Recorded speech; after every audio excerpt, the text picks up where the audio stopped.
Told y'all, we got the game on lock. Crank Lucas the rap deucer. Team Real Racing. Y'all already know we won.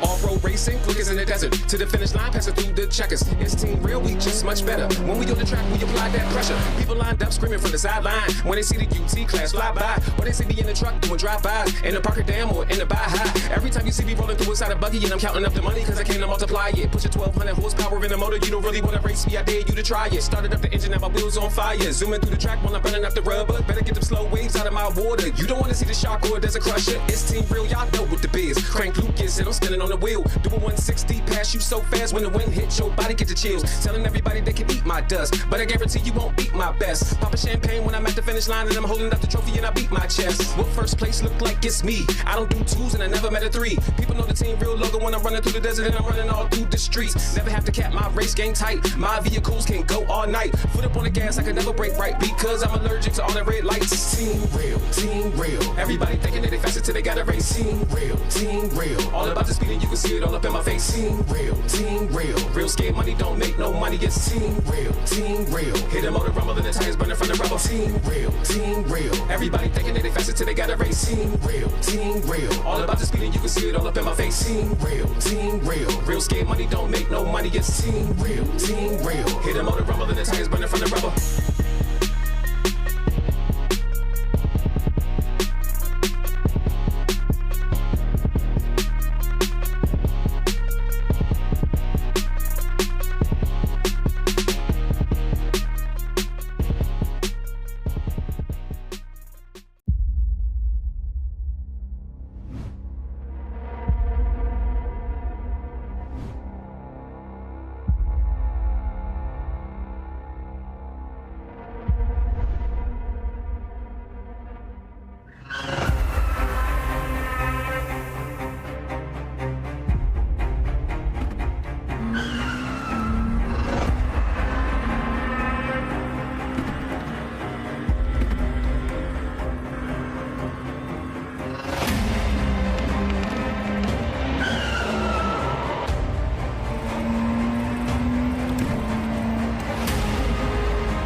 You want to know what's going on in your dirt sports world?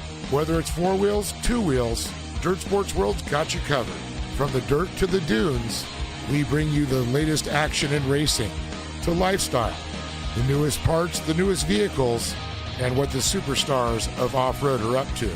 Check out our social media for up-to-date information on Instagram, Facebook, Dirt Sports World, and more in depth, and check out the magazine at www.dirtsportsworld.com. And don't forget to check out our YouTube channel, Dirt Sports World, for some great videos. So make sure to follow us and come get dirty with us. Once again, reigning supreme, Connor Barry, the three-time iRacing Short Course National Series champion. One thing I would like to tell my competitors is the job is not done yet. You can see that Luke Canutt wants to end the season on a high, did not want the fight to end like this. Second place in the championship, but that's not over yet. But the championship leaders banging and rubbing doors on the run towards the line. Whoa. Connor Barry tried everything. Experience from the real world to the virtual as well, because then Dashley makes a mistake. It's going to be a new Dashlett this year, so hopefully this means that I'll be running up front more. and history made. Team Gold and Briley on top. One thing I'd like to tell all the competitors for 2025 is watch out, Team Gold's coming. The 2-year wait for victory lane may continue for Keaton Swain. Winning is important. You know, I show up to win, so obviously winning is everything.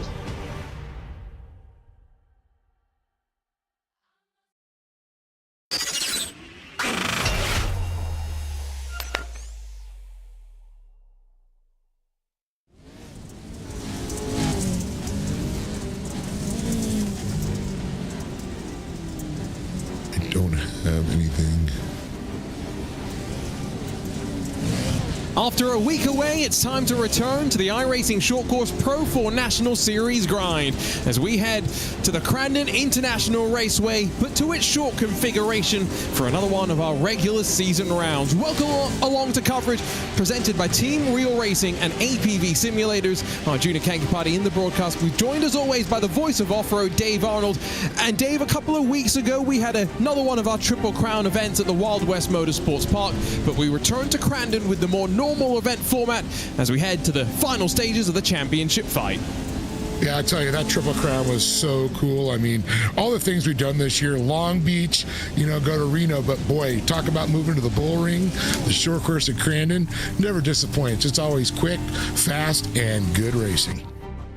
Here's a look at that schedule. We've got a back-to-back header of Crandon and Bark River, the longer tracks on the schedule before a couple of weeks away. We return with Firebird Motorsports Park and then a return to the Big House for what will hopefully be a championship showdown in what has been a quite blistering campaign. Started Feb 12th, will end on May 21st, all leading us into the Pro 2 National Series later this summer. Here's the championship standings though, because he's been king of the series for quite a while now, and Connor Barry just continues to build up his gap from Luke Knupp, now almost 47 points between the two of them. Yeah, this is definitely, it's been a tight battle, but Connor, he's definitely been shining out there. Luke Knupp, though, he always comes out swinging, so I expect some good things from him. He's always good at the Crandon short course out there. And Keaton Swain, what can I say? He's due. He is due indeed. Rest of the drivers still relatively close as well in their own respective fights, and relatively important for some drivers at the closing stages of the championship, maybe just to grab a race victory. Let's talk team standings though, because you see there's a couple of big names represented in that top 10 of the drivers standings, and a couple of breakaways at the top here. Channel 199, Factory Sim Sport, there's 35 between them, not separated too far though from Team Gold Esports and Racecraft Academy as well. Yeah, definitely. This is definitely with the heat. The teams are just battling. You know, it's not only getting the victories out there, but also having some teammates get some better scores, get those points up there, because there's kind of like 2 championships up for grab on this one. And so, with our look through the championship standings done, let's dive into the race format for tonight. Qualifying just moments away from getting underway. Drivers get 10 minutes and 4 laps. So we'll see probably some of the drivers wait till the end of the time session to head out there and finish up their lap allotments. They'll be then split up into 4 heats, and there are some points for those finishing first and second, but the top 4 advance directly to the main event and avoid the scramble that is an LCQ. 2 of them each, top 2 to advance from both, and 6 laps before we get underway for a 20-lap main event where, of course, let's not forget, Dave, the competition caution at the end of lap number 9 will bunch the field up. Oh yeah, definitely. That's my favorite time, is competition caution. It's always that race within the race. It's going to make it exciting. And this format always just works so well, you know, with this, you know, short course racing. You don't do it in any other sports that we know of. I've never seen it before, except in short course, but definitely it makes for an exciting race. And so with 2 Triple Crown events in the books, only a couple of rounds left in the championship. Here's a look at our power rankings. New onto the board for Trenton Briley, with Josh Edmondson +5, Zachary Drapkin +3. Some good showings for them at Wild West. For the likes of Winnicki, Mittag, and Countryman, hoping to bounce back and move themselves back up the board. Love these power rankings, by the way. Always gives us a sense for who to keep an eye on as we get set to go. As mentioned, though, qualifying is going to get underway, and the drivers will get set. There's some of the drivers just waiting to go. 4 wins on the season so far for Connor Barry. You saw the 4 medals behind him as well. Oh yeah, Connor's been on a tear for sure, but there's a couple of drivers expecting some great things. Of course, I mentioned Keaton Swain, but I think the exciting thing is Nicholas Tachelet and Josh Edmondson tie back and forth. These two are going to be looking at each other. I mean, I expect these two, if they get close to each other, there's going to be a definite battle on. Absolutely. I'll quickly just point out, when it comes to our World Finals, we're building up to something new later on this year in the world of iRacing short course. Not just Connor Barry locked in with a couple of wins, but Drake Mittag and Matt Adams, as previous race winners this season, have also locked themselves in for the World Finals. That was a look, by the way, at Josh Edmondson, who is racing from APV simulators, being thrown around by the motion rig, hoping he doesn't go flipping up and over, because that will be a fun ride. Oh, he's definitely getting a ride. You can see that, how it mimics. I mean, this is like Mr. Dew's Wild Ride. You just got to love it, and you're flying, you're feeling every bump, every little nudge, and the air time, and a little weightless every once in a while. Always makes for an exciting ride. Drivers are still in practice, by the way, so not yet flipped the flag over for qualifying, so they're just getting some final moments. It does seem as though it's early morning, so maybe we'll see the sun progressively move around as well as we work our way through the 4 heat races, 2 LCQs, and into that 20-lap main event. Good to be back at Crandon, albeit at the short layout, which I know Dave has more detractors than it does fans. Oh yeah, definitely. I mean, Crandon it's one that doesn't disappoint. It's everybody's bucket list to go to Crandon, to be it, to race it, and to experience it. And if you've never been, this is as close you can get. You got to go if you see this in real life. It will blow your mind how many people are there and the party that goes on that is off-road. Drivers have just been told qualifying getting underway. You saw the red number plate as well for Connor Barry, the number 2 machine, denoting our championship leader. Remember, 47 points his advantage. He's nearing a number that mathematically would lock him in as champion before the end of the season. But we're still hoping when we return to Crandon on May 21st, there is a championship fight. There is the driver that is headed out to Wheatland next week to race in the real world. A shame that we can't do that on iRacing just yet, but hashtag soon.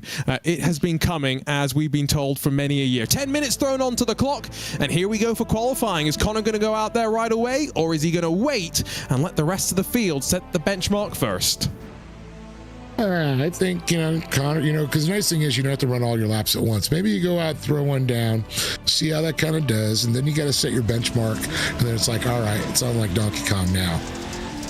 And that's Wes Graham heading out there. I was commentating on him this Saturday on the Porsche All-Star, so it was great to see Wes make an appearance on the Porsche Twitch channel. He did admit it was a bit awkward to be on tarmac and have some grip, so back to something a little bit more normal for him as he gets ready to go for that first lap in qualifying. Yeah, we've had a lot, like Casey Mears when he come out, and I remember the first time, he's driven in the desert and stuff, but the first time he came and raced at Crandon, and he goes, there's not a lot of grip out there, is there? I'm like, no.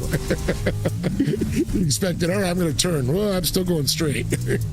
And that's the thing you got to learn. It's not like, all right, turn the wheel and gas it. Yeah, you'll turn a little bit, but you got to back off. You got to play with that throttle a little bit to get these things to rotate. And this is where, as we ride on board with Wes, the short layout differentiates itself from the long. You go left out of the opening complex of the lap, and you shortcut effectively the long run out of the back straightaway, where the drivers will still start on their land rush 10 wide formation, just only using that though for that very little brief moment of time. Luke Knup's currently second on the board, about a 10.5 back from Nicholas Dachelet's provisional pole time, but with only 8 times, still waiting for the majority of the field and to slap down some sort of benchmark. Wes the Mess, the first lap time was a 43.123. Second lap time around, no improvement. It's actually slightly slower, 43.637. Interesting to note that he elected to reset after the second timed attempt. It's good to see Matt Adams out there sitting around 7th right now, move back to 8th, but known for the asphalt, like we were saying the opposite. Now he's getting back to the dirt, and seems like he's adapted pretty well so far. Adam McAfee in VR with Batman watching over him as ever. Sean Winkler's gone to second, by the way, so he's been running very, very strong the last couple of weeks. Adam McAfee's just slid himself up into fifth, but there's a bit more of a margin through the field right now than maybe you'd expect. There's still, I'd count 15, maybe just over that, maybe 20 drivers yet to put themselves onto the board. We're watching the 909 slide its way forward. So that's Brody DeShore in the Iridium SimSport truck. Hoping we'll get a benchmark from him at the line. Remember, 42.686 to beat. And Nicholas Dashley, Sean Winkler, and Luke Knupp all watching from pit lane. Don't think it's going to challenge pole. Never mind. Yes, it will. 42.469 for Winicki. Brody DeShore to fourth. Yeah, I saw that little grin from Winicki right now as we're looking at it on camera. He knows. He's like, oh, yeah, that was a good lap. So that's pretty interesting. We're going to see right now it's, gosh, is that Zach Drapkin going out there, I believe? Yep, good call. Zach. In the Redline All 56, the Racecraft Academy-backed entry. Remember, 42.469 now to be on the board. Drapkin's not going to break into the 42s, though. 43.015, currently outside the top 10. And remember, the further back you are in the qualifying order, you get filtered further back in your respective heat. Top 4 will advance. So as long as you qualify in the top 16, you'll start in a position that takes you directly to the main event. Yeah, that's what you want to do is, fighting your way to the main event's never a fun time out there. And you can see a lot of the other drivers, they put like I said, they put those laps in. They're going to keep an eye out. But there's a limited time you can do this. You just don't have an infinite time to qualify. So you got to make sure you get out there and do it. And it's, of course, one at a time, but it's in your own virtual time, I should say. It's not like they say, okay, there's only one guy running, you can't go run right now. That would make things a little... session. It would be a bit more interesting that way. Pressure would build up. That was... couldn't quite tell who was jumping forward initially. Mason Prater's now, though, jumped up to third as he launches the truck into the air. Doesn't need it after that impressive lap time. He'll get one more attempt if he wants to. Connor Barry has not ventured out onto track just yet, so he's been sitting and waiting. Half the session's already done and dusted. Here comes Keaton Swain, waiting for him to punch himself up into the board as well. This is his first timed attempt as he sweeps his way out of the long left-hander. Let's see. I mean, he is such an incredible driver. The problem is everybody stepped up to his level. And, we watched him. He would dominate for a while. But now, I mean, there's 15 guys out there and gals that could come within, a tenth or a thousandth of a second. That's what's so crazy about it now. So first up is going to be Keaton Swain to set his lap time, but Connor Barry has ventured out and will get onto the board as well. Thad Countryman's just jumped up to second. This is the visor cam with the championship leader. Each of the medals over the shoulder represents a win so far this season. Keaton Swain bailed actually on the first lap time. He did not think it was worth trying to set it, so he's set back up now for another attempt. In the air and in towards Calamity Corner, though, for the championship leader. Tries to hug it in tight, unleash all 900 horsepower on the short run to the line, and it's not going to be pole. That's a 42.725, but it's good enough to jump to fourth, pole position for heat number 4. But then again, that was his first run, so let's see what he could do. Keaton Swain going out for another one now, trying to better his time. Expect Keaton to get, up into the top 3. He's usually pretty fast. He's good in the technical stuff. Christopher Plumley's jumped to second, so Barry now down to fifth, and he did instantly head back to pit lane, not electing to go out there immediately for a second timed attempt. He's just rolling back out there once again. Here comes Keaton, though, in that 21, the factory SimSport with SimCoach's white and yellow entry. Does a very good job of keeping that tight, at least compared to what Connor did. Don't think it's challenging pole, 42.710, which puts him a couple of thousandths quicker than Connor, fifth on the board, and he's going to keep running out there with 3 minutes left on the clock. And that's exactly what I was saying. Thousandths of a second. And here we're going back to 5th, 6th, and 7th place. That's pretty gnarly. It's as ever, super competitive through the field. I was saying before, the margin's not that tight. Now 4/10 covers that top 16 that we were talking about slightly earlier. Here comes the Terminator. He is the only driver yet to put himself onto the board, but with a 42.823, that will punch himself up into the top 10, I was going to say, but no, it's only the top 15. That's how tight the field is. Yeah, that's just incredible, just seeing how close it is. And seeing drivers like Luke Canutt back in 10th and, Barry deep in the field too. It's kind of crazy. Well, as I say that, he went swinging with a second fastest so far, but Plumlee with a great run there, sitting in third with Countryman fourth, Dachelet rounding out that top 5. And now Connor Barry has used up all his attempts, so that's him done for qualifying. It's going to mean Cody Winicki's got one less driver to worry about, but I can tell you that Plumlee, Dachelet, and Keaton Swain all still have lap times yet to use. Edmondson's got company now as well. I will say, I was always terrible with company, to the point where when my parents were staying with me and I was doing some somewhat serious sim racing, endurance sim racing, not dirt sim racing, I would tell them to leave my apartment so they wouldn't distract me during my races. Looks like a bodyguard back there. That's awesome. They got to guard all those awesome sims. That's a good point, actually. There's a wry smile, I think, there from Edmondson. Not sure if he tagged the inside wall. Lap time does count, 43.367, but remember, new setup for him, new simulator. Gonna probably take a while to get accustomed to it. He's probably down towards the back. Dachelet to third, Swain to fourth, some late improvements, but we're heading into that time where drivers have got to head out on track and get their final lap time started, because time ticking down, 70 seconds left to go. You just brought up a good point right there. First, getting used to the sims.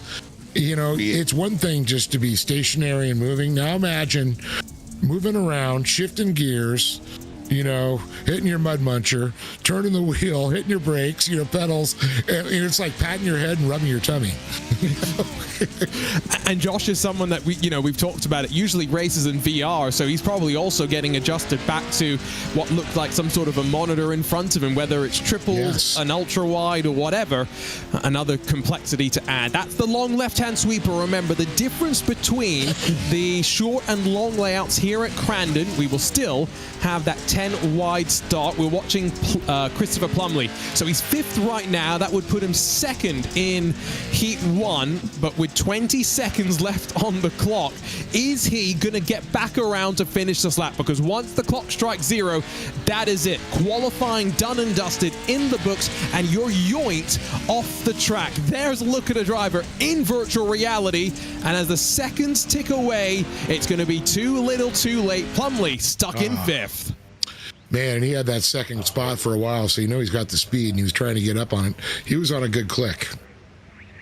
I think actually that could have been a very good lap time if it had counted, but it means now the field is set for our 4 heats, the top 4 from each to advance directly to the main event. And Cody Winicki swings in qualifying and swings to the top. The Impact Sim Sports number 9 will be alongside of Christopher Plumlee in that Factory Sim Sport number 36, with Tyson Miller and Adam McAfee directly behind them. Austin Schreiber and Tyler Shattuck are on the outside looking in, and behind them, the final row, it's Brock Smith and Solomon Borschinger. So 8 to enter, 4 to advance directly to the main event, and everyone else headed to the LCQ. And there they are, Dave, lined up, ready for the Land Rush start. And I tell you, any other race, it's difficult if you qualify last. When it comes to the Land Rush, man, it's being quick on the start and just getting that line established right away. So you have a better chance than I think in Crandon and any other racetrack we've ever gone to get a good heat race if you qualified low. The invert for our main event is 6 as well. In talking about inverts at this track isn't that important, but what it does mean is whoever wins this race, Dave, is effectively going to start in the middle of the front row on that start during the main event. It's a treacherous place to be, but you'd want to advance your way directly from this race. You would not want to sit around and go through the LCQs. Team at Race Control has just finished their last checks, and so we wait for the engines to rev and for us to get our first land rush start. Now, only 8 trucks, yes, but it's still going to bring plenty of action. Off towards turn 5 at Crandon. Here we go. Once again racing in the iRacing Short Course Pro 4 National Series. Great start from Cody Winicki. He'll lead them down through the long right-hander. Plumley's going to get challenged around the outside. There's some bumping, some banging further behind them as well, but they'll tiptoe their way to the long left-hander with all 8 trucks still pointed in a straight line. And McAfee with a good jump there, and also Schreiber, how about that? Moves up into 4th.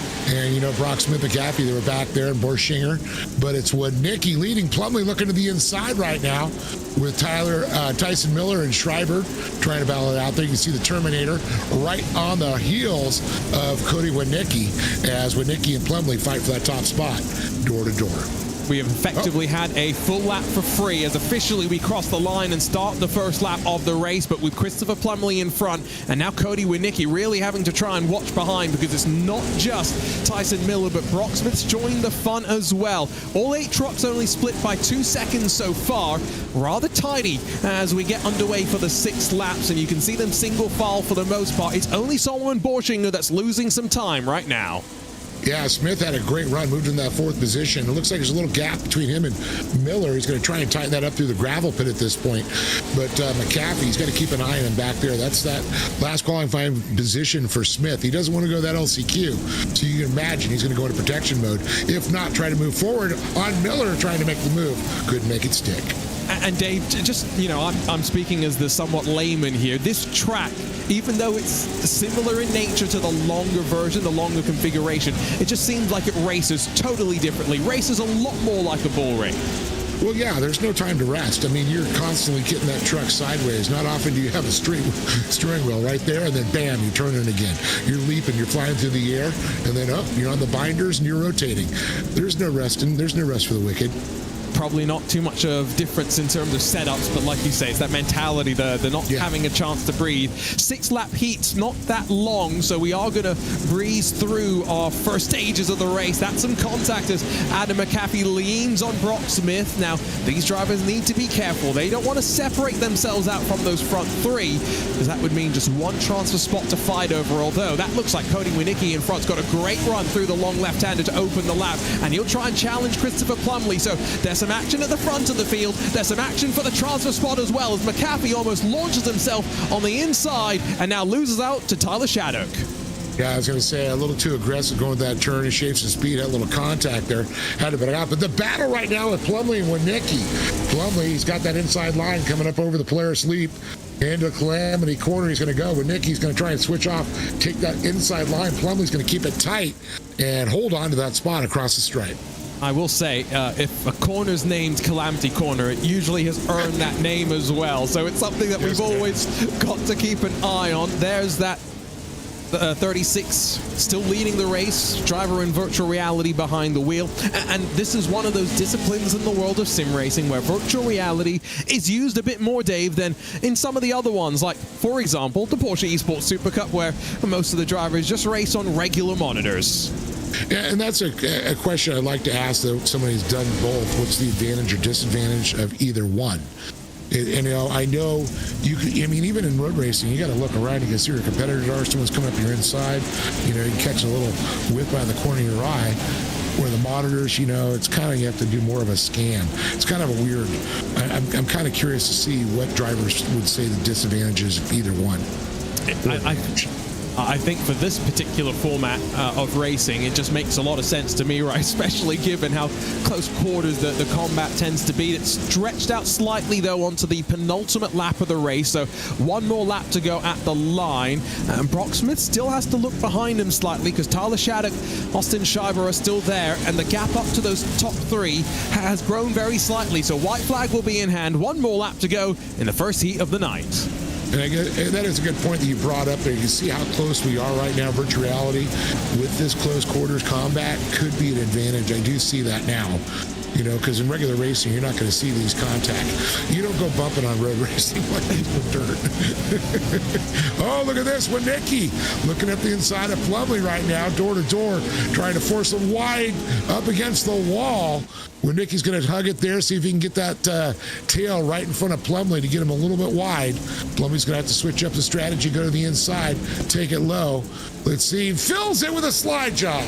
Great job, and if I'm Cody Winicki, I might not mind this. Yes, I got pole position, but this means I'll start second in the main event. There's some argy-bargy through the final corner. It's not going to matter. Plumlee wins the first heat of the night, brings with him Cody Winicki, Tyson Miller, and Brock Smith, who's able to hold on as Tyler Shattuck and Austin Schreiber end up fighting their own race to the checkered flag. Adam McAfee and Solomon Borschinger also have to go to our LCQs, but let's set the grid for heat number 2 and get ready to advance 4 more drivers directly to the main event. It's going to be Connor Barry, the championship leader, that lines up at the front alongside of Thad Countryman, Sean Winkler and Crystal King sharing row 2 with Keith Jeffrey and Eric Jones on the outside looking in. Final row, Christian Noble and Kyle Cooper, as there they go, 8 wide and ready to go again. Yeah, absolutely. Oh, that was a quick start on that one. It looks like somebody was left sleeping on the line. And looks like the inside, our second position is going to get the pole shot there. Looks like possibly Noble, is it? That was interesting. It's Winkler that's battling alongside of Thad Countryman, I think. Yeah. And now here comes Connor Barry. So maybe a couple of machines not fully ready for that race start, but 3 wide as they filter off the corner. Crystal King's trying to plug the hole and make it 4 abreast. Barry's got some contact. He's slipping, sliding into the corner. Watch behind as well for some of the other machines to try and take advantage of all of this. But 2 by 2, we worked a Calamity Corner, and we haven't even started lap number 1 officially. Thad Countryman's going to lead. Winkler and Barry fighting for second at the line. And look how close this battle. We got to say, what great car control from both Crystal King and Connor Barry. That could have gone really wrong. And Crystal King still fighting forward there. She gets in front of Jeffrey, trying to hold off that 199 Sim Racer. But, you know, look at this. Countryman holding off Connor Barry. But Winkler, he is not going to sit on his laurels right now. He's going to try and get up there and challenge him. Let's see if he can get into Barry into the inside here. That's what he's trying to do the setup here. To the inside, the slide job gets thrown, and Crystal King trying to roll the momentum around the outside, which does become the inside up towards Calamity Corner, so she should hold on as we close officially that first lap. Connor Barry lost out on the race start. Winkler now gets a shove from Crystal King. Just a reminder that the 278 is there. But outside of Barry and Countryman switching around and a couple of changes, 6th, 7th, and 8th positions, not much in terms of total chaos after that race start. Yeah, definitely a lot of chaos there. That was the quickest start I've seen. And you can see now the battle with Countryman in old 9. We're going to go back to Winkler. And you got King. Now, King, she's got a lot of pressure from Jeffrey. She's holding on the last qualifying position. She does not want to go to the LCQ. And you can see she's now leaning on Winkler. It looks like she's worrying about what's in front of her and not what's behind her. And that's smart. You know, just don't leave a door open. That's all you got to do. She gets pushed as well by Jeffrey through the final corner. Maybe also recognizing that if Barry and Countryman just continue to pull away as they are right now, Winkler, King, Jeffrey, and Noble, those might be the drivers fighting over the final 2 transfer positions directly into that main event. Crystal King, who has had a rather uncomfortable season, despite the fact that she still sits 12th in the championship. Can you believe that, Dave? I know, it's the tenacity of that young lady. I got to tell you, she is one good race car driver. And to watch a driver like her from the regionals to now the national series, how she has improved is incredible, as well as many other drivers. I think part of it as well is that even though she gets involved in a lot of contact, it's not usually her fault, and so usually hasn't received too many penalty points. There is one driver, I'm not going to name and shame them, but they have 65 penalty points this season. That's almost as many penalty points as they have scored actual championship points. Connor Barry has taken the race lead over Thad Countryman. I think this, though, was kind of to be expected with their gap to 3rd and 4th behind. Let's see what's going to happen. 2 laps to go when we cross back to the line. And King now looking at the inside. Winkler, but carries a little much too much speed. Now look at this. I think Jeffrey was trying to, but it's going to be pretty much coming down to Calamity Corner as it says. Barry now has that lead, and let's see when he gets across here. It's going to be Barry Countryman, and how about that? King keeps it tight and holds on to that final qualifying spot. Yeah, I've commentated now on 3 years of the Porsche Esports Super Cup. I've never seen that through a braking zone where they're just casual contact and they roll. If there's contact in that series, they're just crashing each other out. It's a very different format of racing, this short course national series. And you and I, Dave, we were talking just before we went on air. Can you imagine? Go back to the streets of Long Beach, just add some jumps like they did for the Stadium Super Trucks this past weekend? Oh, it'd be sick. It would just be sick. That's all I can say. Who do we need to send something nice to at iRacing for Christmas to make that happen? We'll try and find out. 1 lap left to go as Connor Barry continues to feel the pressure. Open the door up for that countryman there, but I think that gives him the speed to roll out to the next part of the lap. And amazing thing is Crystal King was holding out the advances there, and you can see the gap now between Winkler and her, just a little bit much, but she's got the gap between Jeffrey, and that's what you want to hear. You see the intensity in Jeffrey's face as he looks now. He's just like, oh man, this is a tough one. We talked about it earlier. This is very much kind of a bull ring. It's a very intense 6 laps for these drivers, plus the half a lap that we get for free on the land rush start. Connor Barry has fought his way back to the front of the field and is going to hold on to win heat number 2. That will line him up in 5th position come the main event. He's got Thad Countryman, Sean Winkler, and Crystal King all advancing directly with him to our feature. But Jeffrey, Noble, Cooper Jones headed off to the one of 2 LCQs that we'll have in just a few moments' time, and the mad scramble for them awaits. Heat 3 is about to be on deck, and this one's got some more championship contenders. Nicholas Dachelet and Tom Grady line up on the front row, and then second place in points, Luke Knups alongside of Zachary Drapkin on row number 2. Matt Adams and Brent Smith, 5th and 6th. Brent trying to match Brock and advance directly through with Josh Edmondson and Fouad Baran, the final row of the grid. Yeah, it's going to be a difficult one there, I'll tell you. Yeah, this is a lot of, Knupp, Drapkin, Grady, Dachelet, Smith. Ooh, it's going to be a good one. And once again, let's see where the good start tends to be in these land rush formations. The leader on the very inside tends to get a pretty good start. On the outside, you'll get a pretty decent start as well. The middle's a bit more bumpy, and so it can tend to slow you down and bog you down, and that's why that invert top 6, it may be quite interesting once we get to that main event. 20 laps of action, a competition caution after 9 laps, but that is all to come. The 8 drivers are now just waiting for the signal to be given to the flagman to start that countdown sequence, and let's go racing. One more heat to go after this, and then those 2 LCQs. The drivers have been given the instruction. We're just waiting for that countdown to begin. And now the engines will sing. On the inside, Nicholas Dachelet. On the outside, Fouad Baran. Who's going to get the launch down into turn 5? Not the best launch from Nicholas Dachelet, and instead he's going to get challenged by Tom Grady and Luke Knupp. 3 wide and win some contact through the opening corner, and sweeping his way through to take advantage. Take a bow, Zachary Drapkin to 2nd place. Yeah, Drapkin came all the way across when she established at a clear line there. You can see Smith getting a little love back there between Edmondson and Grady, but it's going to be Drapkin. Look at this. Jumps out. He thread the eye of the needle with Knupp and Dachelet fighting behind him. Dachelet looking to the inside with Knupp on the inside of him. Now they swap it out to the inside. Almost 3 wide through that corner in both groups. This is great stuff. This is what Dave was saying. Too many strong drivers to not have something crazy. Drapkin will lead as the first lap officially begins. Knupp's going to be able to edge out Dachelet and now focuses on pushing Drapkin out of the way. 3 wide as they funnel off the corner. Drapkin in the red line, all 56, hung out on the outside. It'll be Knupp through the jumps that hold the inside line, but it's down to that gravel pit where he's going to have to now get physical to bully the 56 into submission. Now the question is, Dachelet going into the gravel pit here. Now he usually has a different line. He's going to slide in, carry a little more speed there. He gets up there, tries to challenge, but Drapkin had a great drive out of that corner, that middle preferred line. As you can see, Knupp's going to go back to the inside there. See if Drapkin goes a little wide there. Just keeps that nose tight, and nobody makes the move there. So it's going to be Drapkin across. Yeah. but 3 bits of contact from Dashley to the back of Luke Knupp. So this is very different at the very front. We've got 4 drivers that have now broken away from those behind. Remember, Matt Adams did win on the streets of Long Beach. It's a bit more of an asphalt specialist, though, compared to maybe here on the dirt. And so the breakaway for these 4 drivers, if they don't fight with each other, they know they are guaranteed to make it to the main event.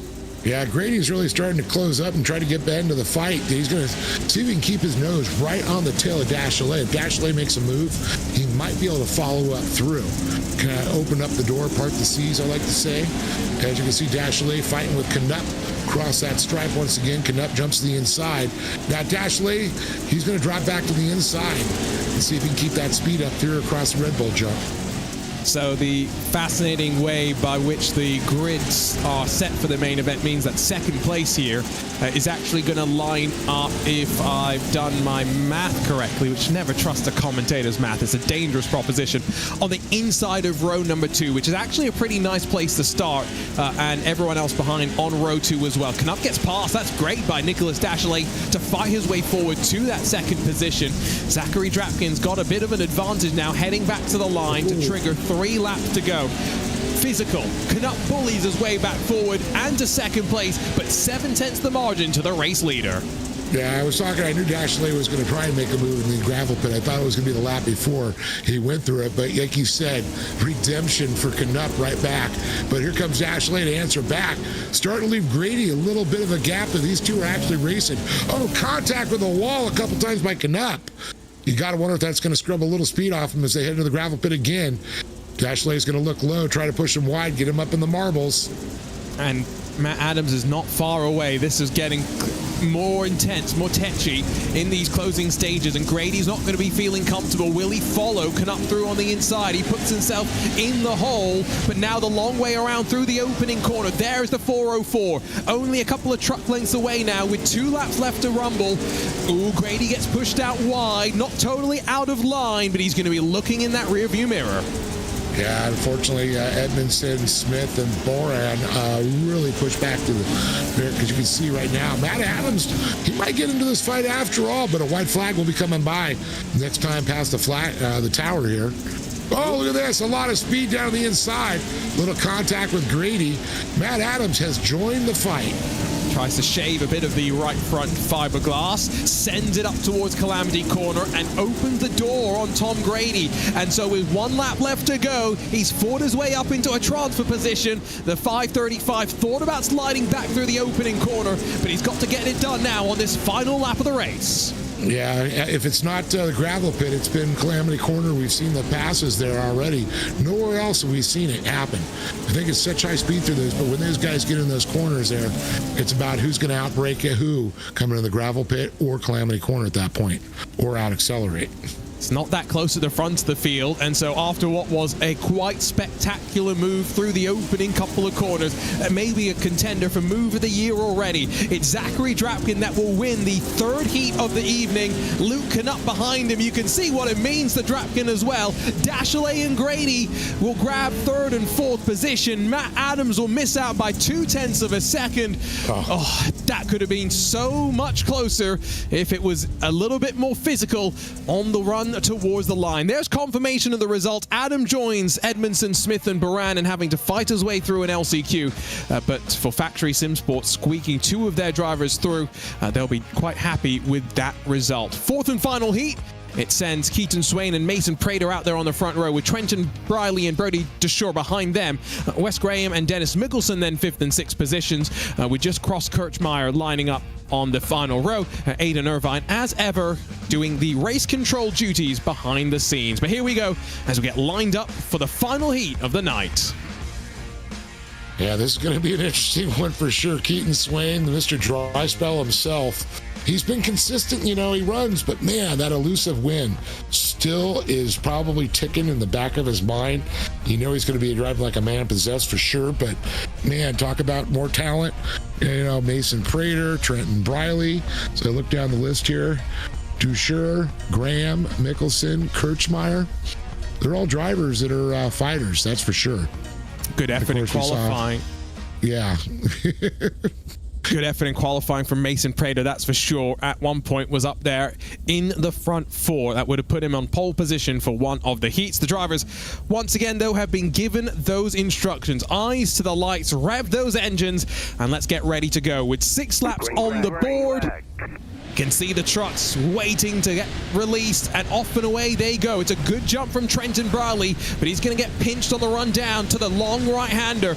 Argy Bargy further behind, slip and sliding. Dennis Mickelson loses out, and so Keaton Swain's going to take the race lead. Behind him for Mason Prater, then Trenton Briley, but fiberglass flying as they throw the trucks into the air. And Mickelson's got a little challenge going back there. The fight for 4 with Brody Ducheur. And then you got Kirchmeier and Graham also trying to get up in the fight. 7 trucks all battling for 4 positions. It's going to be a tight one for sure. I got to tell you right now, Keaton Swain is feeling his oats right now. You can see him starting to stretch it out just a little bit. Briley still fighting with Prater. It may slow him down a little bit. But you also got Ducheur and Kirchmeier. They're all getting into each other. They will stack up into each other through the final corner. Keaton Swain's taken advantage and built up his buffer. Prater's held on to second, albeit with a bit of difficulty. And then Bradley and Ducheur. As the top 4 started, but quite an intense race start, to say the very least. Cross Kirchmeier, he's not far behind. Dennis Mickelson and Wes Graham are in contention as well. And remember, we have that free lap effectively on the race start before we get back around to the line. That's a bit more contact as Mason Prater holds on to it. Brody Ducheur and Trenton Briley go either side of him to take advantage, and Prater down to 4th as a result. And Prater just sticks his nose right back up the inside there as he just rubs on Trenton Briley, trying to say, hey, wait a minute, what just happened here? Just a little bit clumsy there, I think, as they work their way down to the gravel pit. They're still fighting this one out, and it's now almost 2 seconds the advantage of Keaton Swain. First time we've seen anything like this before tonight. That was Prater pushed out into the wall, bodied by Trenton Briley. Brody Ducheur tried to do the same, but he's not having as much success. Fiberglass on the right front, really struggling to hold on, and more contact down at the gravel pit. And pretty much deja vu from earlier. We saw, of course, battling was Ducheur and Briley as they're moving through, and Prater just unfortunately got tagged, got a little out of shape, clicked it over. But, you know, it's great the way you see him fight right back there. Ducheur and him now battling here, and AC Kirchmeier coming up the inside. Can he get any traction through here? He's fighting for it for sure, side by side with Canuck. He's trying to shut the door. Oh, he gets a bit of contact. That's going to force him offline, force him up high. But I think he's going to be able to hold on down to the gravel pit. He's going to have to try and now cover off the inevitable lunge up the inside. And he counters with also trying to put the pressure onto Brody Ducheur. There's the contact from behind. It's actually Dennis Mickelson that bullies his way on forward. They're going to have 3 laps to go this time by. The contact's not done. You'd think this was an LCQ, but we haven't got there just yet, boys. Yeah, and Kirchmeier's getting in the mix now, too, and Graham behind. Everybody playing the accordion effect there, kind of tagging each other, leapfrogging their way through the pack. It's just, I mean, like you said, this looks like an LCQ. It's getting that vicious. Yeah, I'm honestly a bit surprised that we're seeing it this early, but maybe it's just the realization that they're running out of opportunities. Keaton Swain's, has it's a 2.5 second lead now as they head back down to the gravel pit. You can see the different lines being run. Ducheur trying to cover off Mason Prater, who gets a very good exit off the corner. Remember, that slightly wider entry opens up the opportunity to get on the power earlier, and then door to door forces his way on forward. Dennis Mickelson's going to try and come through as well. 3 here, battling for 2 transfer positions. And Briley able to break away a little bit with Prater, Ducheur, and Mickelson battling back there for that final positions there. Prater, is feeling the pressure. He's still got a spot on the qualifying, but it's going to get physical as we get now. The white flag will be coming out this next time around. Now, the crazy thing is there's nobody's really changed the attitude. It's been a lot of door-to-door, maybe a little bit of a nose here, but it was because of a little bit of other contact between other cars, too. There's nothing been malicious here. Yeah, no, this is still good, hard racing as we cycle back around to take that white flag. Almost 3 wide off the corner. Ducheur's the one, though, that's really battling with Mickelson initially. He tries to give a bit of contact to Prater to slow him down, bring him back into this fight, but Prater's got that 3rd position, holds on to the spot. Yeah, we can see Keaton Swain with only a second and a half over Briley. Look at this, 2.5 seconds going almost back to these guys fighting for the third and fourth position. You can see right now, Brody Desure is like going, okay, I want to get Prater, but I got to protect from Mickelson. Mickelson coming up the inside. Let's see if he's going to go for the crossover, but Desure is going to have that inside line coming. Keep it tight. Coming around. Ooh, that just hurt him. And as Desure made the contact, slowed all those momentum, Keaton Swain wins at the front of the field, but Dennis Mickelson gets it done to advance alongside of Trenton Briley and Mason Prater. There's confirmation of the result, and Brody Desure is going to be wondering if he slightly misplayed his hand. Kirchmeier Graham also headed to an LCQ. Speaking of, they're getting gridded up, ready to go for 2 of those last chance qualifiers. Let's dial up the starting grid for the first of those races. Remember, the top 2 to make their way directly to the back of the starting grid of the main event. It's Shattuck and Adams on the front row, Scheiber and Edmondson on row 2, with Adam McAfee and Brent Smith on row number 3. By himself on row 4, Solomon Borschinger at the back of the pack. And this is going to be I think this is going to be a physical one too. I'm looking at the names right now and the drivers and how fast they are. These guys are going to be banging doors for sure. I think we're in for even more physicality than we had in that previous heat race, and that's saying something. The benefit of being here in the virtual world is the drivers can reset the fiberglass that they've shodden off their trucks relatively easily. That's a interesting look at the truck in the middle of the pack, but here we go. All 7 are now lined up and ready to go. So they just wait for that instruction from race control and then get launched off and away. This part of the track, by the way, is not going to be getting much usage, and so in terms of track evolution, it's going to feel, I'm sure, pretty different to the rest of the track once these drivers hit the rest of the surface. Here we go. The drivers have been given that instruction. It's eyes to the lights, and we are ready to go. 6 laps onto the board, and the first of 2 last chance qualifiers. 7 trucks lined up. And it's a good jump again from that middle. It's Austin Scheiber that gets a nice launch, but in the air, loses some speed. And so Tyler Shattuck on the inside is going to control the running down through the long right-hander. Long way around for that teal entry. He'll slide his way forward potentially to second. That's Brent Smith into a transfer spot. And looks like someone just got out of shape there. And was that, I think that was Matt Adams. No, it wasn't. Josh Edmondson in that virtual, in the motion rig, rather, APV simulators. Oh, I wonder how that felt when he hit a wall. And he's back in pit lane, so I'm guessing probably not a great feeling by any means. Shattuck and Adams still 1 and 2. Brent Smith fighting with Austin Scheiber as they trip over each other. Back to the line to start the first lap. Smith in a good position coming around, and you can see right now Schreiber trying to take that line away. That gets at Smith. Ow, he gets tied up back there. Caffey and Borschinger, unfortunately, and that's going to probably bring Smith out of it. Yep, you can see the timing tower is a little bit confused by where Smith is on the track relative to the others. Scheiber now up into the wall. That was the battle with Adam McAfee, so effectively 3rd on the road right now. You'll see the left side cycle back around. Shattuck and Adams to the top 2 spots as we get ready to close the opening lap. I think right now, I can't believe I'm saying this, but those top 2 just don't fight with each other right now. Try and break away from McAfee and Scheiber behind. Yeah, just follow his lines. Don't try to pass. Don't try to do anything. You're not going to really get a better position for a start here in Grandin. Now it's the goal is qualifier.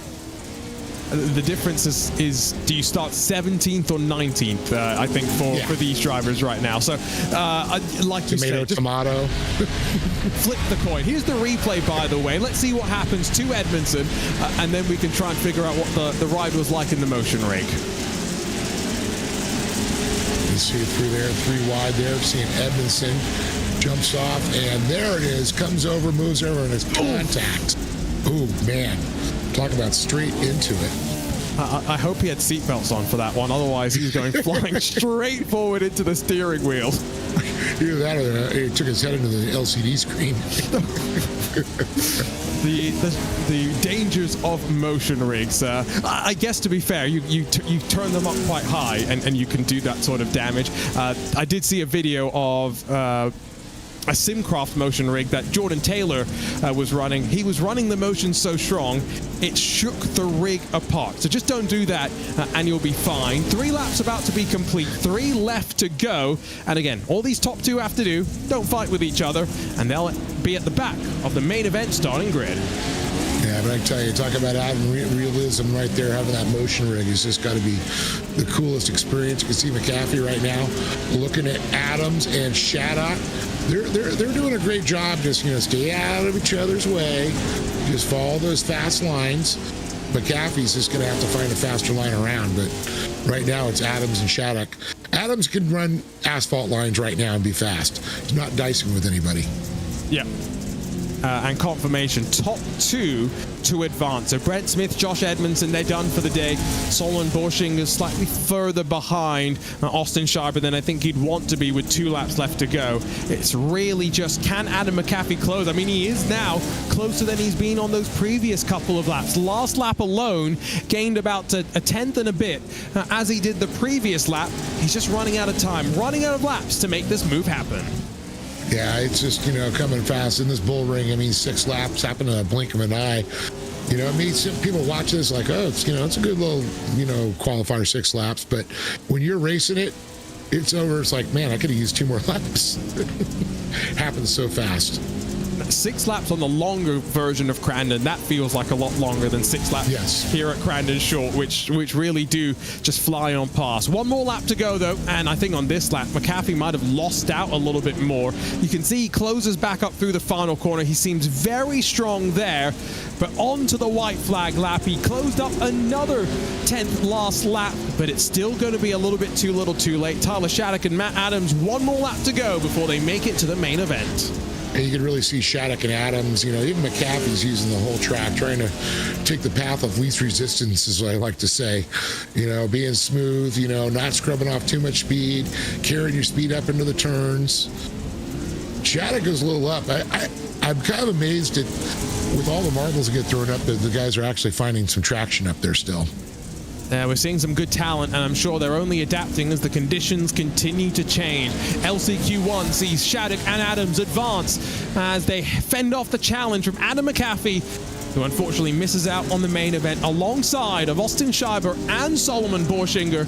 Josh Edmondson and Brent Smith marked as DNFs in LCQ number 1. Remember, we've got 1 more of these LCQs to come. It's another 6 laps thrown onto the board, but this time throw 8 drivers out on track. Keith Jeffrey and Brody DeShore on that front row. Christian Noble and Cross Kirchmeier behind them.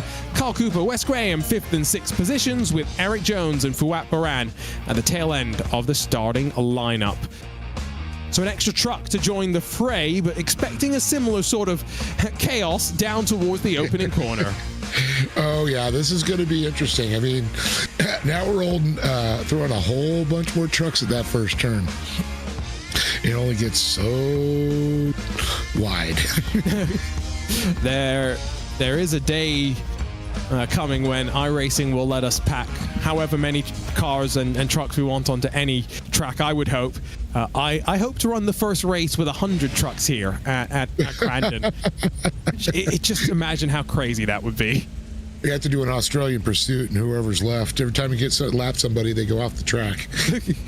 It's like an endurance race. Right. That's something we've never done that in short course. Instructions have been sent, and we are green. A good jump from Brody DeShore, but he's pinching Keith Jeffrey down to the right-hander to open this race up. Those 2 are fighting at the front of the field, though, as the rest of the field behind them tries to work their way on forward. The 946 of Christian Noble's got the 73 of Carl Cooper alongside. Cross Kirchmeier tucked in behind them, and Wes Graham trying to join the action as well. 2x2 off the opening couple of corners, front of the field. DeShore and Jeffrey still not figuring it out. Well, Jeffrey may have just figured it out as he tries to fill it, but he gets spun around there. He loses traction, and it changes it up there. Noble, Cooper, Kirchmeier, and Graham now. Jeffries and DeShore get shuffled back. Jeffrey trying to fight his way back, but they're back in 6th and 7th position. But it's Noble who inherits the mistake there with Cooper now in a qualifying position as Kirchmeier and Graham door to door across the stripe. Fwatbaran does have a black flag. That might be for a false start, so he is definitely going to be finishing at the tail end of the field. Everyone else still in contention. There comes the move from Wes Graham. Tried to force Cross Kirchmeier into the wall and maybe up into Carl Cooper, but didn't quite work out. Another bit of contact down towards the gravel pit with Keith Jeffrey now joining to make it 4 wide off the corner, but now all releasing your race leader, Christian Noble, at the front of the field. And how about that? Jeffrey just fighting his way up to 3rd place right now. Gets by Kirchmeier. Graham trying to get up there. Jeffrey's laying a little bit of heat right now on Cooper. But look at this. Up the inside there, Jeffrey, Graham trying to fight with it. Following the N73. Cooper with a target on his back. Really, they're fighting for that one transfer spot right now, unless they want to try and work with each other and close back up to Christian Noble in the 9:46. They'll have 4 laps to go at the line. There's a look coming from Keith Jeffrey down to the gravel pit. He's going to lunge. He's going to send it. And Carl Cooper wasn't quite ready for the switchback to try and park it and then really get off the corner with some momentum. Wes Graham's going to try and, I think, follow the 88 up the inside. Keep an eye out behind. Brody DeShore is trying to fight his way back forward as well. And DeShore right now is door to door with Graham. Cooper, gets by, but with Cooper. And then you got Keith Jeffrey all the way up to 2nd now. Incredible. Jeffrey, a man on a mission. He's fighting hard. Carl Cooper holds on to 3rd for the time being. Gives him that chance to close back up to Keith Jeffrey. 3 laps to go this time by. Track has definitely changed. You can just see visually how much it's moved around the dirt since the evening got underway. Brody DeShore tried a slide drop. Carl Cooper and Wes Graham were ready for that one, though, and no change of position back towards the line. Around the outside, Cross Kirchmeier setting up his look as well as DeShore goes up the inside. Yeah, DeShore kind of overshot the gravel pit there, just a little bit, carried too much speed there. That's why Cooper and Graham were able to hold on to position, but DeShore not giving up. But look at this, Kirchmeier now getting up into the mix here. Still got 2 laps to go. Quite interesting how you can see him going up the inside again, trying to keep that gas on, keep the traction going. He's found a line. He's moving. Yep, these drivers have had to adapt to that changing surface. Here comes another slide job from Brody DeShore. He gets it done, but they've really cost each other some time here. 2 laps left to go. Keith Jeffrey's closed up to Christian Noble, and these drivers, all they've done is pull themselves off a fight for a transfer position. There was contact there. Eric Jones just avoids going up and over as Cross Kirchmeier comes into the side panel. Yeah, Kirchmeier, still trying to fight. It looks like he gets up in the mix, gets shuffled back again. He's got the never die attitude, that's for sure. But DeShore now starting to get a little breakaway. Now Cooper and Graham are concentrating on each other. If they keep fighting with each other there, that's just going to allow DeShore to pull away. But it's not going to matter because Jeffrey is pulling away with Noble now. I think at this point they're just fighting for bragging rights amongst each other. They'll have one more lap at the line. But yeah, basically academic. There's no points up for grabs here. It's just drivers knowing they're going home, searching for something in consolation. They're 3 wide off Calamity Corner. It's still some great racing at the very least in this final LCQ of the night.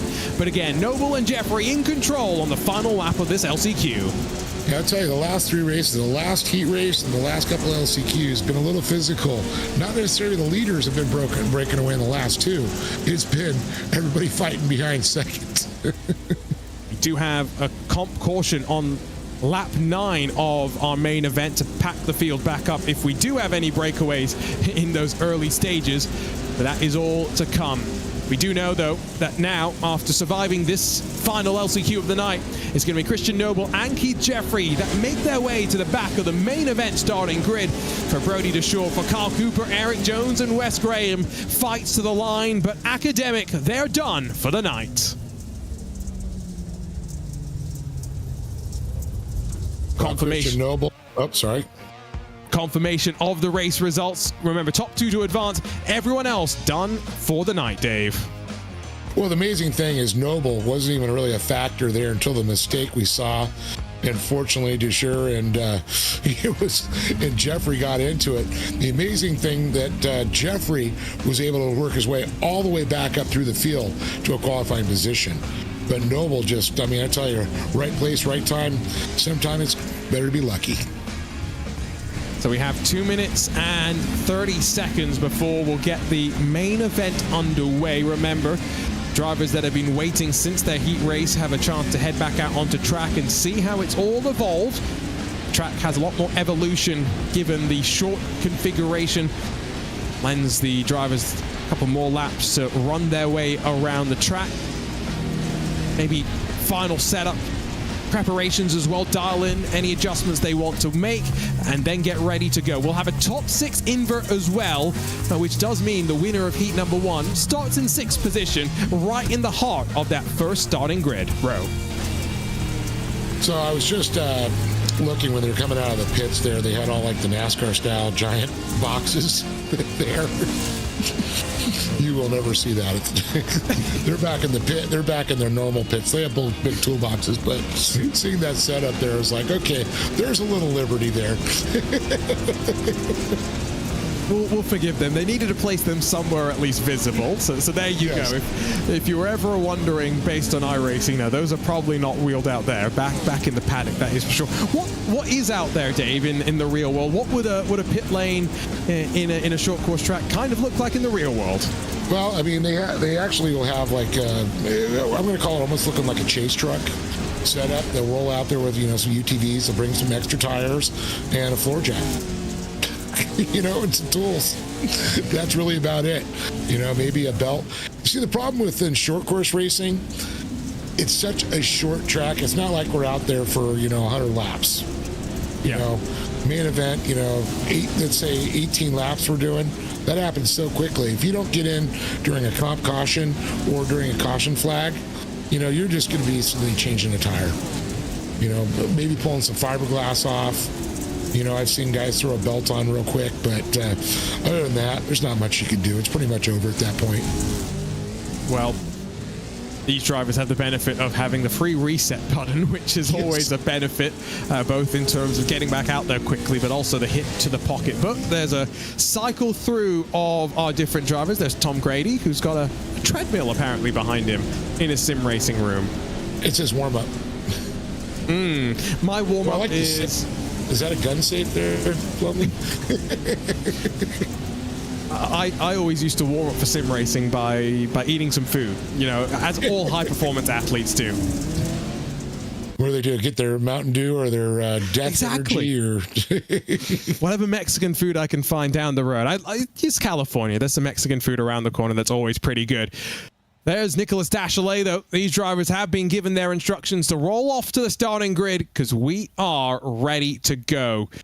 There's Luke Knupp, second in the championship, knowing he needs to try and fight his way forward. Here's the starting grid. Thad Countryman's going to be on the very inside of the front row. He'll have Cody Winicki, Keaton Swain, Zachary Drapkin, Connor Barry, and Christopher Plumley for company. Because remember, we're 10 wide here at Crandon. Luke Knupp, Trenton Briley, Tyson Miller, and Sean Winkler. That makes up the entirety of the front row, with Nicholas Dachelet and Mason Prater inside of row number 2. 13th for Brock Smith, 14th for Crystal King, with Tom Grady, Dennis Mickelson, Tyler Shattuck, Christian Noble, and then rounding out the field, Matt Adams and Keith Jeffrey. 20 trucks ready to go for 20 laps of racing, Dave. Oh, this is going to be incredible. 2 rows here. I love the start. There's nothing better. But if you notice, if you're watching over the overhead shot, when they take off, it's not flat. They're catching air.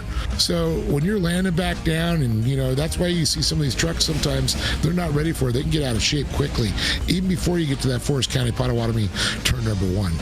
Well, here we go. Main event time. Ready to go from the big house, the Crandon International Raceway, for the second time in 2025 for the iRacing Pro 4 National Series. Great start from second.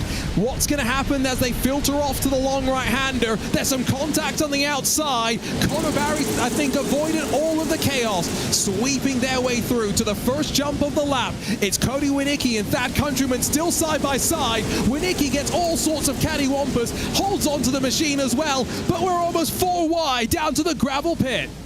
And looking at the inside is going to be Keaton Swain on Cody Winicki right now, but you can see Connor Berry in that CVR General Tire machine looking up the inside also. He's got a whole handful of drivers, Countryman right next to him, and then the Zach Attack Drapkin. He's also up to the third now, trying to push Countryman out, but you can see Canuck trying to sneak up the inside with Briley trying to follow. And I think Knup's grabbed 2 spots there alone. Now he's trying to grab a couple more as he gets physical to the opening corner. It's a good lead for, I think that's Cody Winicki up front in the number 9. He held on through all of that. Keaton Swain, Luke Knupp still holding on to second and third. And then there's the side-by-side moment. Drapkin alongside of Countryman. Knupp's behind with his championship rival, Connor Barry as well. Red number shield banner for our championship leader. You can see him battling alongside of the 5. They're 3 wide off the corner. And Trent Briley now up to the inside there of Knupp, as they beaten the bang, and now he's on the outside coming around Barry. He's going to follow his tail around as Knupp looks to the inside, and it's going to be Swain and Winicki, though, with a little bit of a breakaway. Now, I have not seen 3 and 4 wide for that long a wrap. That was an entire lap where they were door to door. It was some great action. I think what it has meant is Winicki and Swain able to somewhat be comfortable for the time being. Remember, end of lap 9, we will pack the field back up with our comp caution. Briley's now left out on the outside as Sean Winkler and Nicholas Dachelet force their way on through. The chopping and changing we've seen in this main event has been quite remarkable. Our biggest gainer is Matt Adams. He's +5 after starting at the back, making his way forward from one of our LCQs. Christopher Plumley is our biggest loser of the day, down 14. And at the very tail end of the field, back through turn 1, Winkler on the outside, Briley down low. In front of them, Nicholas Dachelet closing on Luke Knupp. Yeah, Dachelet's got his sights set on there. Briley trying to look up the inside of Dachelet, and you can see right now Briley's, getting a little wide there. Dachelet's coming up the inside here. It's going to be interesting when they come into the gravel pit here, the maneuvering here. We've seen 2 or 3 wide there, but look at this. A lot of drivers using that slingshot coming out of the gravel pit. Slingshot working nicely there for Briley to hold the inside to the final corner as we tick over to the 4th lap of this race. So inching closer and closer to that comp caution, but let's not forget as well, all our heats are LCQ 6 laps in length. This is a much longer race, and so the first time these drivers tonight have been challenged a little bit more. Cody Winicki's running a pretty perfect race right now. He's had a strong season, sits 6th in the championship coming into the night, and after this, 3 more rounds of the championship and 1 more Triple Crown format. So it's a good opportunity for some drivers to jump their way into victory lane, and a victory here for Cody Winicki would punch his ticket to the World Finals, to the playoffs later on this year. I can tell you right now, though, his focus is to win here at Crandon. Nothing else matters at this point. And it's going to be a rough one because everybody's going to stack it up like you talked about after lap number 9. And then you got Swain, Drapkin, Countryman, Barry, Knupp, Dachelet, Briley, Winkler, Prater. I mean, talk about some hungry dogs behind you. Mickelson, King. They're going to be a lot of footsteps chasing after you. Connor Barry's been on the podium, I think, in every round of the season so far. He's going to head off to Wheatland next week to go racing at in the real world. It's in the real world because that's not on iRacing just yet. But we look forward to maybe it coming soon and hope to see Connor enjoy some success in his Pro Light entry on the outside. Slips up a little bit too much. He went too wide, opened the steering, lost too much momentum. And through turn 1, that Countryman tried to pinch him. It didn't quite work out. And so in those iRacing short course gloves, you can get your own at mark1racinggear.com. Connor Barry grabs himself 4th position as we get closer to that comp caution. So dangerous signs if you're in that front 3, but the fight back comes from Countryman. I was going to say, Countryman, man, with a beautiful move looking up the inside. So we look back from Luke Knupp's point of view back there in P6. Barry now tucks in behind Countryman there. Knupp very focused. You see he's, just trying to look for a little daylight there. Look at the inside. Doesn't want to upset Barry, but he also wants to make a move. So he's going to have to wait for the right time. I think he's hoping that Barry's going to have his side on Countryman and just kind of leave a door open. think some of these drivers, I was going to say, some of these drivers might be a bit too wise for that one. It's been a great fight, though, between these two. Knup's got a great view of all the action, but Barry's not having it all his own way. Remember, he's had 4 wins already this season in our 6 championship rounds. He needs to get the chrome horn out. He needs to force that countryman out of the way to hold on to 4th position. We'll have 2 more laps before that competition caution. I don't know if he's got time to close the margin up to Zachary Drapkin. Behind him, Luke Knupp forces his way on through, not hanging around. He can't afford to on his championship rival. Yeah, getting my countryman there, and you can see now that Barry, he's got a little bit of breathing room, but here comes Luke Knupp. Talk about the crown horn. I'm going to say the golden CBR cone, as you see Connor has moved up position, but Connor's still not in the podium spot at this point, but this is that almost coming up on the halfway point. We're 8 laps in. Next time will be 9. This has been an interesting race so far. Crazy start, settling in quite nicely, and I think the restart could be quite fun for us in the booth, maybe less fun for those behind the wheel, given the amount of contact I'm anticipating. But 1 more lap to go. Cody Winicki's been almost perfect since he was given the lead of this race and held on through some contact. Keaton Swain's not really closed the margin. Zach Drapkin might have Connor Barry to deal with down to the gravel pit to Calamity Corner for the final time before the comp caution. And you can see Barry's going to try and make a move there. Before that happens, I'm going to see the gravel pit will be another setup. We've seen a lot of drivers trying to get that position to head into Calamity Corner. There's 2 great places to pass right there. Keaton Swain still looking at Winicki here, but here comes Barry. Carried a lot of speed, but Drapkin with a nice preferred line coming up. He just gets that speed off the Polaris Razor Leap into Calamity Corner. It's going to be Barry looking low, coming around. But I think Drapkin may get a little speed scrubbed off, and he does. And that should be the comp caution coming out. Comp caution is out, will slow the race down, and Zachary Drapkin not stern in his defense there, almost gifted Connor Barry that 3rd place, and so we'll restart in just a few moments. No cars a lap down, so it makes this cycle pretty quick. Left side of the screen, you can see the teams where they sit right now. Factory Sim Sport 2nd and 7th with Dashley and Swain. Channel 199 Sim Racing 3rd and 13th. So Barry scoring well, Adams not so much. And Iridium Sim Sport 1st and 10th. So a pretty good day for them. Man, I talk about who's got some sweaty palms and the death grip on the steering wheel right now. Cody Winicki, I guarantee you got Keaton Swain, Connor Barry. Winicki, he's just got to just put it all out of his mind and run his race. That's all he's got to do. You know that Swain and Barry are going to be going door to door there. So the question is, will that allow Winicki to get a little breathing room? And then you got Drapkin breathing down like a dragon. Remember, being a good season for Cody Winicki, and we might not even completely stop the cars. Off and away, we are getting ready to go. It'll be Cody Winicki in control of the field with Keaton Swain and then Connor Barry trying to find their way forward back to the race lead. All 20 machines are stacked up once again. Winicki in control. When does his right foot decide it's time for us to go racing? He's got a couple of truck lengths of Keaton Swain, who's now opened the door for Connor Barry again. Excuse me, never mind. We're not back to racing just yet, I think. Hold off on that. There it looked like something didn't go. I'm thinking that somebody broke the line before Winicki got on the gas. Well, now Cody Winicki is sliding back in line. This... He going to the pits? Did he... What? He might have been given an iRacing penalty, potentially.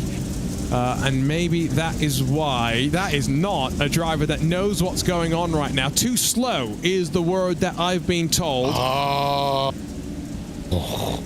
So he backed the field up too much on the restart, and so that's why he is dropping to the back of the pack.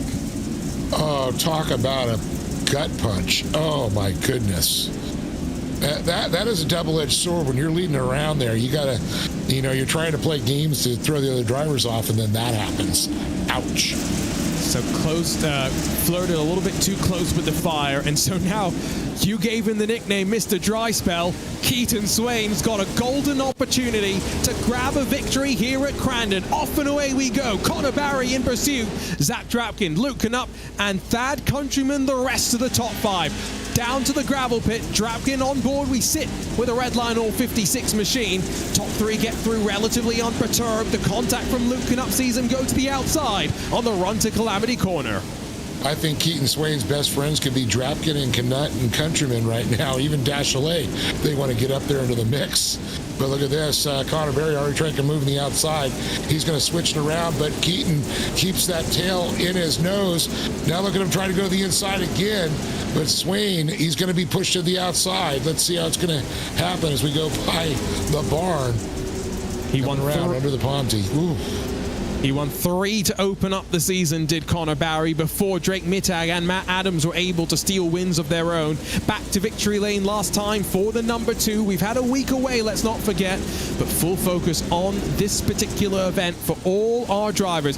We'll be back next week from Bark River International Raceway, another one of those flowing sort of a short course tracks, and then heading off to May, we'll have our final Triple Crown event at the Farbird Motorsports Park. Technical issues for Keaton Swain, hoping they don't cost him a race victory here. Yeah, that's what I was just thinking. He's a little net code in there. Hopefully it stabilizes out for him there. Connor Berry, though, with a good line still, but Swain, he's a little bit faster in some sections, but I think Berry, coming up through the gravel pit and through Calamity Corner, usually catch up to him. Luke Knupp gets in front of Zachary Drapkin, by the way. That's important for him, although Drapkin fighting back, and you can see how much time they've lost to the top 2 as well. So, breakaway building with Swain and Barry. They're tripping over each other to the line. Countryman gets in front of Drapkin. Dashalet and Briley join the brawl as well. There comes the door-to-door, the shove from Drapkin. Not often that you see him get this physical, especially given he's already been involved in some race control investigations through the course of the season. He holds on to 4th position for the time being. Swain and Barry, 4/10 between them up front. Yeah, it sounded like he got the CSI after him from race control there, where he's got a fine magnifying glass. And that is true. When you have had incidents, they will keep an eye on you a little bit more than normal.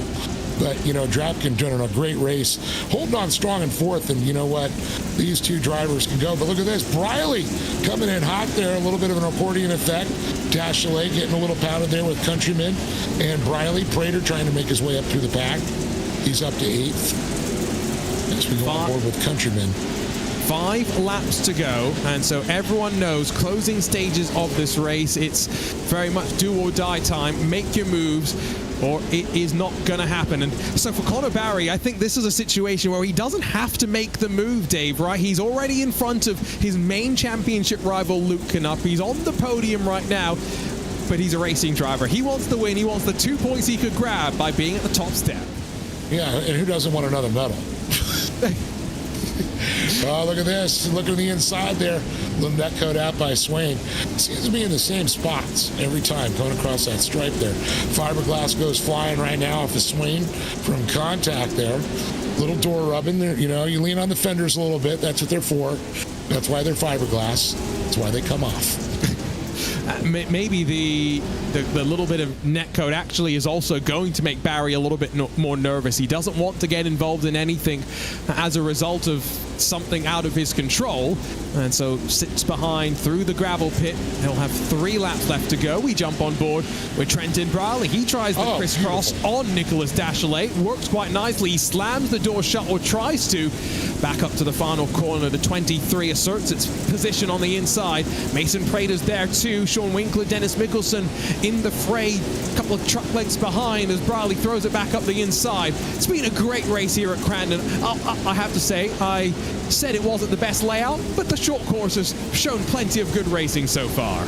Oh, and I'll tell you, there's been battles all through the entire field right now, the little groups. You got Swain and Barry, then you got Knupp and Drapkin and Countryman. You can now watch Mason Prater and Briley going out there. Dashalet, he gets in the mix. Briley looks to the inside, tries to make a pass, and I just saw Drapkin go to the outside and moving the inside dive coming around, trying to shut the door on him. But look at this. Oh, my. Countryman with a beautiful line through there. Nice little fight. I've got to say, Countryman's had a good day. Cody Winicki's had a pretty good day as well. There's been some names that have stood up to be counted here at Crandon, and maybe we'll do so as well when we return for our championship finale. We're getting ready, though, to head on to the final lap of the race and to the gravel pit for the penultimate time. Barry's showing his intent. He's showing that he's right there to Keaton Swain if any mistake is made. But could the dry spell be about to come to an end? I'm not gonna say anything. But it looks like Barry looked up the inside there. Briley really into protection mode right now, keeping that nose low. You know, Barry's got to lean on him a little bit, little door-to-door contact. We've seen that through there. Barry trying to get up to the inside there to establish it. Barry gonna go deep into the corner there. Will he be able to hold on to the speed there? Oh, contact with the wall with Swain. Here we go. This was the inevitable. The move coming from the championship leader down to the gravel pit. Swain gives him the opportunity to slide it, but then gets a good exit off the corner initially. Barry's going to try around the outside through Calamity Corner. Great fight between two championship rivals through the years. Keaton Swain's not going to stand down. To the line. A photo finish. Who gets it? By thousands. It's Connor Barry that loses out. 9 thousandths of a second. It's been 1,150 days since Keaton Swain was lost in victory lane, and he's done it once again here at Crandon. Yeah, get the arc out. The flood is coming. He finally got it. Swain, pop the champagne, baby. And even Connor Barry can't help but have a wry smile for that. 9 thousandths at the line. My timing screen updated about 3 different times on who won that race, but it is Keaton Swain. The streak has officially come to an end. Connor Barry does, though, grab second in front of his main championship rival, Luke Canup, with Zachary Drapkin, and then Thad Countryman, the rest of the top 5. Nicholas Dashley, Mason Prater, Trenton Briley, Crystal King, and Sean Winkler, your top 10, and only covered by around 6.5 seconds. What a fantastic race here at Crandon. Grady, Mickelson, Winicki, heartbreak for him, but he'll bounce back in that Impact Sim Sports number 9 and be better than ever for the rest of the season. Plumley 14th, Jeffrey 15th, with Miller, Adams, Shattuck, Noble, and Smith, the top 20. I don't think we want to hang around on this one. Let's head down to victory lane. Dave Arnold standing by with Keaton Swain, race winner once again. Oh my goodness, Keaton Swain, we can't call you the dry spell for anymore. The floodgates have opened. You took the win. The monkey is off your back. Yeah, that one feels good. I definitely didn't have the fastest truck out there, and luckily Connor, he races clean every race, and I think he's a little bit in championship mode, so I knew he wasn't going to, risk himself or do anything too dumb there, and I honestly thought he got me there. I kind of tried to shove him out, but I couldn't get my truck to turn, and luckily he just got just enough drive off to beat him to the line, but that was a pretty awesome race, and obviously I'm not sure what happened there at the mandatory, but kind of got handed a gift, so just happy to take advantage of it, and finally get this one off my back here. Yeah, it was kind of crazy. I mean, watching on the right when the white flag was going to come up, he had that inside move starting to squeeze you out. You fought him off, and then you guys were door to door, and then you tagged the wall. I can imagine how you felt. Yeah, once I got into the wall there, I knew it stalled me out a little bit, and like last race 2 and the dry slick, I know Connor's really good, so I knew I was gonna have to try and pull something to pull this one off, and luckily I was able to do so, but it was a crazy race for sure. Yeah, definitely. You have a lot of work cut out for it now, and put your head down and think of the next one. That's for sure. Now that this is behind you, it won't hang over your head. And I know there's so many people behind you that make this possible. Yeah, definitely. I got to thank everyone at Sim Coaches, everyone on my team that helps out every week. And, obviously everyone that helps out Connor's league too. None of this would be possible without all his sponsors and all the work he puts in. And of course, you guys for doing the broadcast. Hopefully that was a good race. I'm looking forward to rewatching that one and seeing how it went. Well, Keaton Swain, the monkey's off his back. Oh boy, he could wipe the sweat off his brow. Takes P1 here at Crandon Short Course. And I believe Arjuno is standing by with Connor Barry. Let's have a chat with Connor Barry. It was 9 thousandths between you and Keaton Swain. Connor, I saw the smile on your face after the race. I think you were also happy for Keaton that he won, but what was going through your mind through that final corner, all the contact on the run to the checkered? That was like so much fun. It was so close. Like I really didn't like. I was not really aware on who got first because it took us a bit because it took us until we got through turn 1 and then I saw it, and that was one heck of a battle, and that was fun.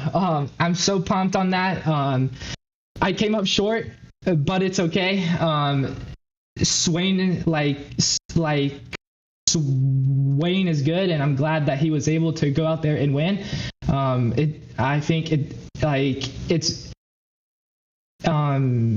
It has been a bit for him, so I'm glad that he was able to go out there and win again, and I'm glad that I was the one to be there. So it definitely was fun, and it's going to be a good show. Let's talk championship. You came into this round 47 points clear of everyone else. So you're getting to that stage where you could be mathematically secure in the championship before the final round of the season. What's the plan for the remaining couple of rounds? What do you need to do to fend off the rest of the pack chasing you down? Until we get to Crandon, my goal is to go and win. It can change fast, and I'm definitely aware of it, but my goal right now is still to go out there and win because it can change quickly.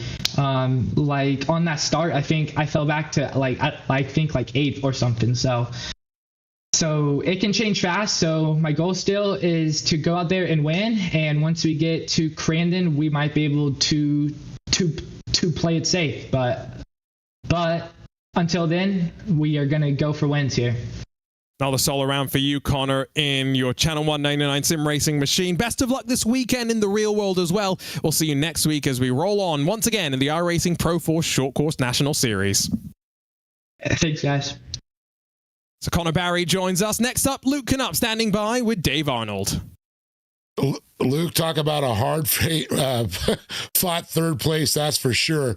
You know, it's been a rough season already. I mean, you're sitting second in points, so I know every position matters, but, you know, just the battle trying to get up there with Drapkin and Countryman was just gnarly. Yeah, I mean, never stoked to get a third, but we'll take it after the season we've had. It's been consistent and quiet, but nothing sparky like last season, so we're going to put our all into the last 3 races of the season and hopefully turn these results around. But like you were saying, the battle for third was gnarly. The whole race was kind of gnarly. It's like a whole sprint race. It's 20 laps, but you have no time to breathe at this track. It's corner into another corner, and so it's fun and gnarly, but stoked to get a third out of it. Regroup pretty well after a pretty poor qualifying effort. Well, yeah, it's always fighting back there. You know, talk about the battle you had, with Drapkin, coming around there, because he was really trying to fill the spots. And were your sights set, okay, I got to get up to Connor, I got to get by Drapkin for points? I knew I was a tick better than Zach. I knew I was a tick slower than Connor and Keaton, so I wanted to get by Zach as fast as I could to try to get, somewhat of a chance, but those two never battled enough to give me some time up there. And Zach and I raced pretty hard, but we raced really hard and clean. So I'm happy to have a good hard race for third, and no feelings lost. Well, congratulations. It was a hard fought third podium, that's for sure. And that's what this story's been all season for you. And I know you keep your head down and keep forward. And I'm sorry I missed you out at the Legacy race this week, and I saw Travis. Yeah, I had a little bit of better night tonight than we did at the Legacy race. So yeah, stoked from the results still either way, and just can't thank APV Simulators enough for all they do for me and my whole team, Team Gold Esports. Thad had a top 5, and Trenton was up there in the top 10. Same with Tyler. So solid night for us, and Impact Safety for all they do, Luke Up Racing, and everyone else. Thank you guys. Congratulations, Luke Up with a hard fought podium final position there. So another great night, Arjuno. And the streak officially broken. It was 1,159 days. So I was 9 days off, but close enough. Close enough. And next up, we get to head back out to what should be a fun run to the Bark River International Raceway, all 1.5 miles in the rolling hills of Michigan, April 23rd, 9 p.m. Eastern. Same place, the iRacing short course channels. Join us for all of this. And we have just 3 rounds left to go. We're into the business end of the season here, Dave. Yeah, looking forward to it. It's going to be a hard-fought one for sure. Connor Berry, can he keep this streak going, or can Keaton Swain come out and maybe get another win out of it? But Luke Knupp still fighting back in second in points. And that fight for second might end up being quite close, given that Keaton Swain's reinserted himself into victory lane. 1,159 days since he last won. It's Swain on top once again as we say goodbye to you from Crandon. We'll see you next week from Bark River International Raceway.